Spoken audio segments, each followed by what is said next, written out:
Keprihatinan seorang perawat bernama Melissa terhadap para orang tua yang diabaikan oleh anak-anaknya, nampak jelas terlihat dari tatapan matanya. Terutama pada seorang kakek lumpuh yang duduk di kursi roda dengan selang infus di tangannya. Dalam keadaan apapun, sebisa mungkin Melissa melakukan tugasnya sebaik mungkin. Bukan karena profesinya sebagai seorang perawat, tapi ia memposisikan dirinya sebagai seorang anak. Mari kita berkenalan dengan seorang kakek bernama Rein. Ia ditinggalkan di panti jompo oleh anak-anaknya. Di usianya yang sudah tua dan sakit-sakitan, beliau pasti sangat mengharapkan kedatangan dari anak-anaknya, namun semua itu jauh dari harapannya. Nampak jelas kesedihan dan kekecewaan di wajah kakek Rein. Tak lama kemudian datanglah seorang perawat bernama Melissa yang selama ini merawat para jompo. Saat akan membuka pintu, Melissa heran melihat pintu tersebut tidak terkunci. Ia tak menemukan kakek di kamarnya dan seluruh ruangan terlihat berantakan. Tak lama kemudian kakek Rein datang sembari menyeret tabung oksigen. Tanpa diduga, kakek Rein tiba-tiba menghajar Melissa hingga tak berdaya. Entah apa yang merasukinya. Melissa menjadi korban pertama kakek Rein.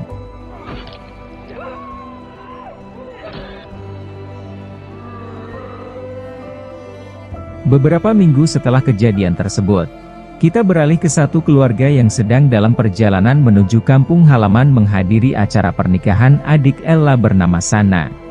Ella ditemani kedua anaknya yang bernama Laura dan Noah. Singkat cerita tibalah mereka di kampung halaman.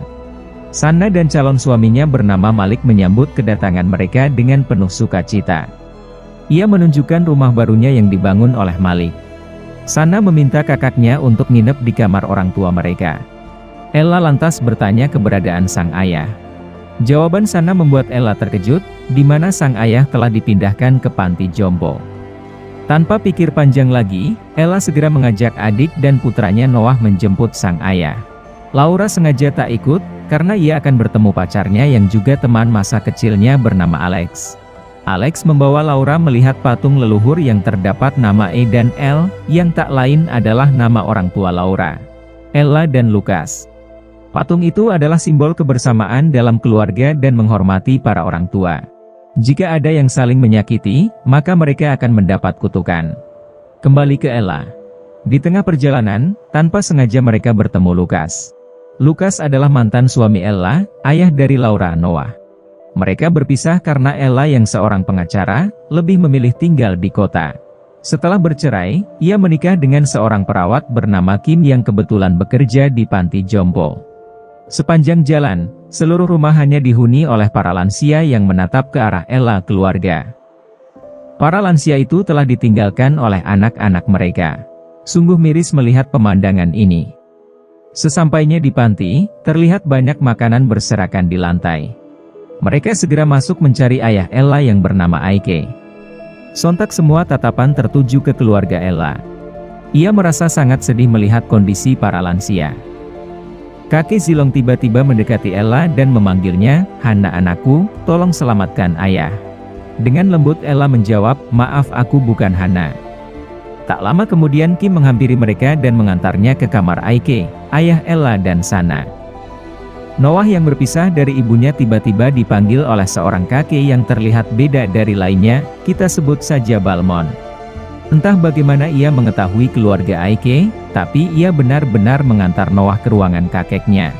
Tak lama kemudian ibu dan bibinya pun tiba, namun tak satu pun kalimat dari cucu serta anak-anaknya yang dijawab oleh Aike. Ia seperti takut berbicara karena Balmon berada di sampingnya. Namun kesedihannya tak terbendung lagi ketika Ella menciumnya. Ketika Aike dibawa pergi keluarganya, Balmon menatap tajam ke arah Noah. Singkat cerita, di keesokan harinya, acara pesta pernikahan berjalan lancar dan meriah hingga malam hari. Para lansia hanya bisa menyaksikan dari kejauhan tanpa bisa menikmati hidangan dari pihak pengantin. Kebahagiaan juga tak dirasakan oleh Kim, sebab ia merasa cemburu melihat kebersamaan Lucas dengan mantan istrinya Ella dan anak-anaknya. Begitupun Aike sang ayah. Sejak kembali ke rumah, beliau tetap saja diam. Scene berpindah ke panti jompo, di mana suasana di tempat itu terlihat mencekam. Sebagian lansia berkumpul di satu ruangan mendengarkan musik dari acara pernikahan sana. Sayangnya kebahagiaan sesaat mereka harus berakhir karena Kang Dadang si perawat menutup jendela dan memerintahkan mereka untuk segera tidur. Nampak raut kekesalan di wajah mereka. Sementara itu di lain tempat, salah satu perawat bernama Inem memeriksa ruang bawah karena mendengar suara berisik. Dan benar saja, ia menemukan Nenek Esmeralda yang sedang menggigit kabel, yang menyebabkan ia tewas di tempat, dan mati lampu. Ketika Kang Dadang akan membawa Nenek Vesana ke kamarnya, ia memberikan perlawanan sehingga Kang Dadang tanpa sengaja melukai Vesana. Alhasil semua tatapan para lansia berubah seketika. Dan pemberontakan lansia pun dimulai.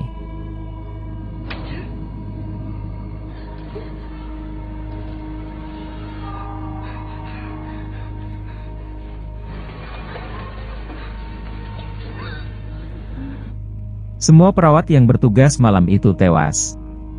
Barbar sekali mereka guys. Malam itu hujan turun begitu deras. Para tamu berpamitan pulang ke rumah masing-masing, termasuk Lukas, Kim, dan Alex kekasih Laura. Tatapan antara Lukas dan mantan istrinya membuat hati Kim seperti tercabik-cabik ekor kalajengking.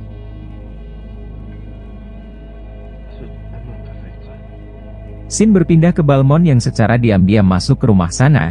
Ia menyiapkan senjata dari kaos kaki dan bola besi. Ketika pengantin baru hendak melakukan ritual malam pertama, Sana dikejutkan dengan kemunculan Balmond yang tanpa babe ibu langsung menghancurkan kepala Malik. Sana yang mencoba kabur harus berakhir secara tragis.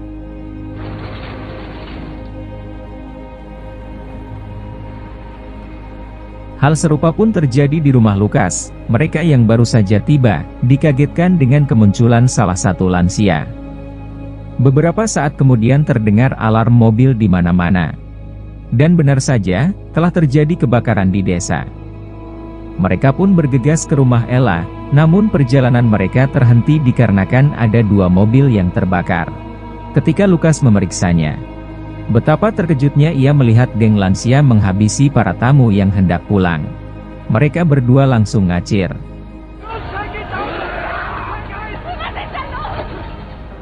Kita kembali ke rumah Ella. Listrik padam membuat Ella terbangun. Ia menemukan Laura yang sedang berada di depan pintu. Laura berkata bahwa para lansia sedang berdiri di depan rumah mereka, namun ketika Ella melihatnya, tak ada siapapun di sana. Sontak terdengar denting piano, yang ternyata Aike, dan tiba-tiba,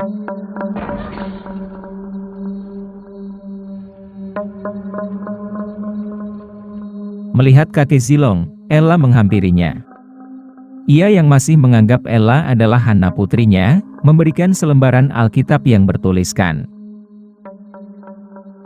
Melihat Laura yang ketakutan, Ella memintanya masuk, mengunci pintu dan jendela, sementara ia bergegas ke rumah sana.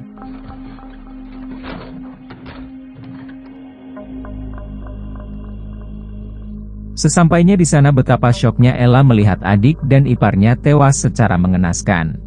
Ella yang sedang meratapi kematian adiknya terhenti saat mendengar suara. Ia terkejut melihat Vesana sedang duduk mengenakan baju pengantin sana. Dan tiba-tiba,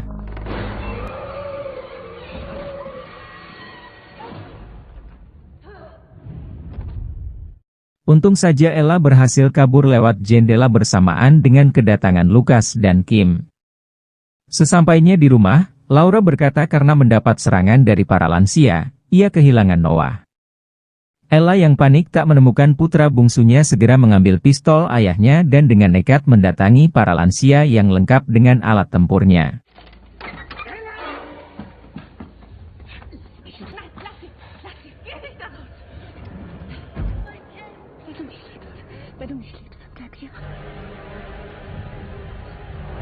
Melihat sang ayah berada di sana, Ella langsung menyerangnya sembari menanyakan keberadaan Noah. Mereka tak menyadari kalau Balmond sudah berada di dalam rumah bersama sebagian lansia. Balmond berniat membunuh Kim, namun Kim dengan teganya menjadikan Laura sebagai sasaran para lansia. Lukas Ella terkejut mendengar suara teriakan Laura. Mereka bergegas kembali ke rumah. Lukas mendapati Kim yang masih ketakutan, namun ia tak menyangka Kim menjadikan anaknya sebagai sasaran empuk lansia. Beruntungnya mereka tiba tepat waktu saat Balmond akan menghabisi Laura. Naas Ella harus tumbang terkena lemparan bola besi Balmond. Lukas pun tak kalah apes, ia hampir kehilangan nyawa saat berhadapan dengan Balmond. Melihat Lukas terpojok, Ella langsung menghantam kepala Balmond hingga pingsan. Setelah itu, mereka mengikat kedua tangan Balmond. Beberapa saat kemudian Balmond pun siuman. Lukas menanyakan keberadaan Noah. Karena tak mendapat jawaban, Ella yang geram menancapkan garpu ke tubuh Balmond. Ia bahkan menodongkan pistol, namun Balmond dengan santai menjawab kalau ia lebih memilih mati daripada diperlakukan seperti hewan. Tak lama kemudian, Noah muncul. Ia berkata kalau kakek menyembunyikannya agar aman dari para lansia. Mereka pun berkumpul di kamar.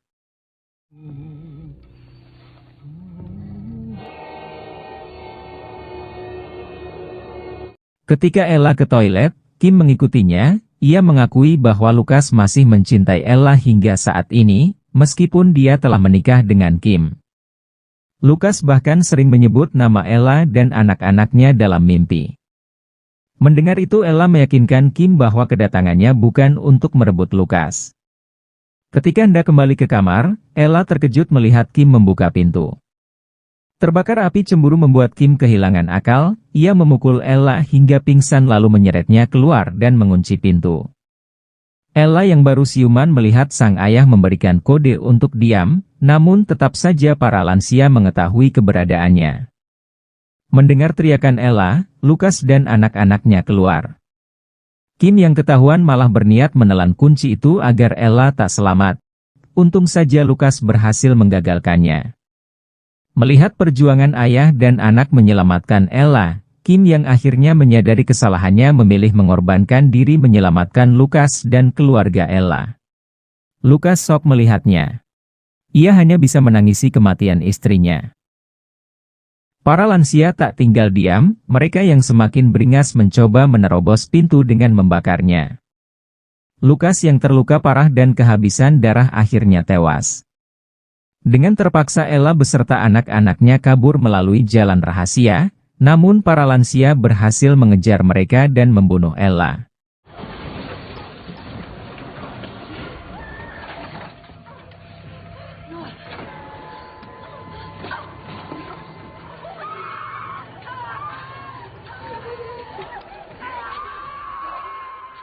Singkat cerita pagi pun tiba. Laura dan Noah berhasil keluar dari terowongan. Melihat 19X panggilan tak terjawab, Laura segera menghubungi Alex. Beruntungnya Alex masih selamat. Ia meminta Laura ke pantai tempat mereka berkencan waktu itu. Alex akan menjemputnya di sana. Naas saat hendak keluar rumah, mereka telah disambut oleh sang kakek. Dari belakang, Balmond langsung menghajar Laura. Ketika Balmond akan menghabisinya, Laura hanya bisa pasrah sembari menyanyikan lagu daerah yang biasa mereka nyanyikan bersama untuk sang adik. Anehnya lagu itu malah membuat Balmond terharu. Sang kakek yang sebenarnya sangat mencintai keluarganya terutama cucu-cucunya, mengambil pistol yang dibawa Laura lalu menghabisi Balmond.